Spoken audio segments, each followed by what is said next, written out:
Right, second trimester. We've got here 14 to 28 weeks. We have it in inverted commas just because it's not as specific as that. We gauge the second trimester on how much mum's belly has popped out.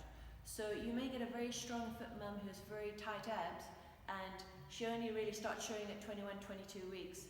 So the scaling for second trimester not necessarily apply to her.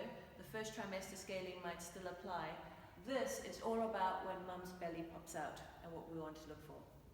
Now what we're looking at is the first one, which is the most important, and this will be the one you want to look out for the entire pregnancy, because this will affect mum after birth.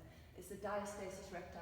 And what this is as mum's belly grows, her abs start to separate.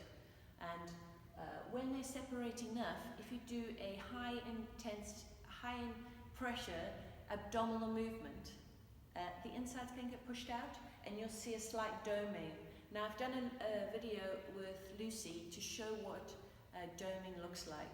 So you can have a look at that. I'll put the link up. You do not want doming, because what the doming does is it separates the abs even more. And then what happens after mum gives birth, those abs don't necessarily come back together. And how that affects mum's training is that she won't be able to do certain movements for a long time until those abs have come back together. So you're trying to keep the doming as minimal as possible. And that means you as a coach need to watch out and you need to be talking to mum all the time.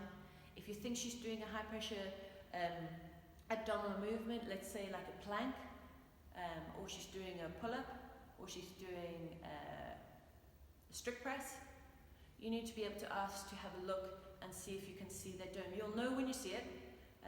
It's quite blatant, as the stomach will be flat and then there'll be a little dome that comes out. But have a look at the video that we put up about diastasis recti. Do not feel that you can't ask mum to have a look. She will want you to be mindful and to be watchful of what's happening. She obviously wants to recover well after the birth, so you'll need to keep an eye on that. The belly is going to be growing, and we've put you fight it. Alright, so what happens is belly starts to pull out, and what happens? Mum gets pulled this way. So a lot happens with the lower back, a lot of pressure on the lower back. So what we tell our mums is to get to that neutral posture by tucking in the bum and pulling the tummy towards the spine.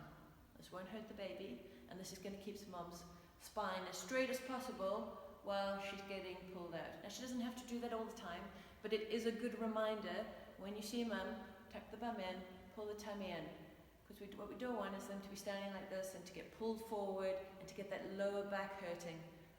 We want them to have as comfortable pregnancy as possible, and all the strength work will be helping, but also posturally they need to be standing correctly and fighting the pregnancy.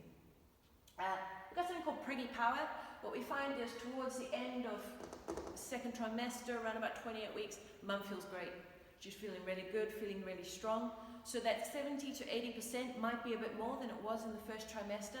That's absolutely fine. As long as mum is not straining, and you can talk to her and she can answer back and forth sentences, then their 70 to 80% may have moved up in the second trimester, and that's fine. Just go by feel, how they feel, because we found 90% of our girls feel really great in the second trimester. They're loving the workouts. They're here nearly every day. So be mindful of that. And then once again, relaxin. This will really start to affect as mum gets bigger. Relaxin's coursing through the body. It's preparing the body for pregnancy. The pelvis is moving. What we found is we don't necessarily get pain through here with our girls. We get pain through the wrists, which means we have to modify certain movements, and that will be like the front squat. We'll change to a goblet squat. Anything where it puts pressure on the wrist. So push-ups, they may have to go on their knuckles, or we can do a box, but I'll show you all the scaling for all that in the next video about scaling for second trimester.